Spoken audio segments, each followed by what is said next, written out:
Good morning mga kabarangay, nandito ulit ako sa aking rooftop garden. Ngayon ay maglilipat muna ako ng mga punla ng mustasa at saka ng petchay. Ayan o, petchay. Dito sa mga styro cups. Paubos na kasi yung aking mga naunang tanim na araw-araw namin halos kinukunan para kainin ng family ko. Ako mismo matakaw kasi ako sa gulay lalo pag mga press. Kaya kailangan ko na ulit maglipat sa mga styro cup para naman mailagay doon sa mga styro box. At after mga 20 days pwede na ulit siyang ma-harvest. Unang hakbang, lagyan natin ng lupa yung mga styro cups na mahigit kalahati. Yung lupa nga pala na nilalagay natin, tatlong combination yan. Isang coco peat, isang buhaghag na lupa na kinuha ko sa bundok, at isang vermicast. At yung mga styro cups na yan, mayroon yan mga butas sa puwet para sumipsip ng tubig mula dyan sa styro box. Ayan, pagkatapos na malagyan natin ng lupa yung styro cup na 3/4, ayan. Kailangan basain natin muna. Lagyan natin ng tubig yung styro box cover na kinalalagyan ng mga styro cup para ma-absorb yung tubig ng lupa para mas madali nating mailagay yung mga punla. Lagyan natin tubig. Yan.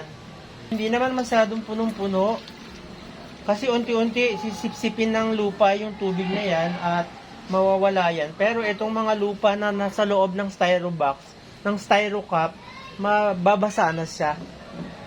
Ayan mga kabarangay, pagkatapos ng mga ilang sandali lang, na-absorb na niya yung tubig na nilagay natin. Kaya mas madali na siyang lagyan ng butas para mailipat natin yung mga punla ng mustasa at saka ng petchay. Ayan mga kabarangay, gamit yung ating bamboo stick, kukunin natin dun sa punlaan yung mustasa na ganyan. Pagkatapos, ibabaon natin yan dito sa styro cup. Dapat matakpan natin yung buong halos ganyan yung puno niya para hindi siya tutumba.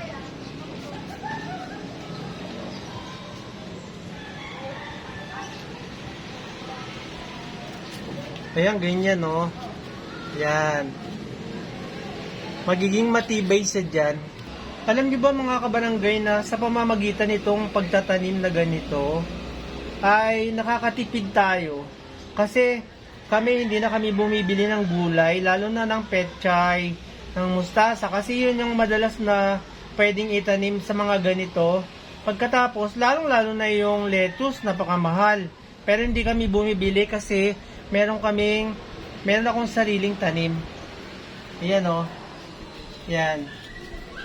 So, kaya ko pinapakita to kasi sobrang mahal na mga bilihin, lalo na ng gulay. Dapat natututo tayo sa mga maliliit na mga espasyo ng ating mga bahay. Pwede nating gawin na magtanim para nakakatulong din tayo sa ating pamahalaan. Hindi masyadong tuloy-tuloy yung pagtaas ng bilihin. Pagkatapos, nakakatipid pa tayo kasi hindi natin binibili ang gulay. Meron din akong mga tanim na mga kamatis at namumunga na rin. Doon naman sa may bandang ibaba, sa may terrace lang.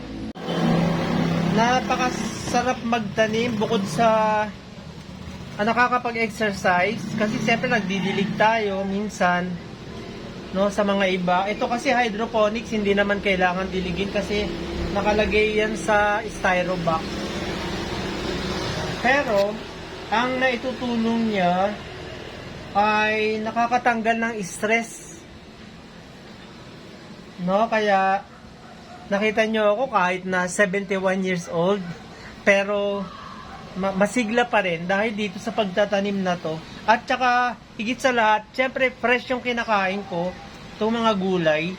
Ayan po mga kabarangay, napuno na natin yung isang styro box cover na ang bilang yan nasa 40 styro cups. At ilalagay naman natin yan sa styro box after mga 6 days. Ito kasi pagkatapos na ganito, hayaan muna natin ng 3 days na hindi siya naaarawan. Then after 3 days, pwede na natin siyang ilagay sa araw, lalo na yung araw ng umaga, no? Yung sikat ng araw ng umaga. Maraming salamat mga kabarangay sa inyong panonood. Sana kung hindi pa kayo nakapag-subscribe sa Altuberos TV, please subscribe. Huwag kalimutan i-click ang notification bell. Pwede mag-like, mag-comment, at pwede na mag-share. At pakipanood na rin po yung aking mga uploaded videos katulad ng improved digestion at saka yung harvesting is lots of fun. Tungkol din yun sa mga gulay na aking kinakain na mga fresh na nakakapagpalakas ng katawan. Maraming salamat. God bless everyone.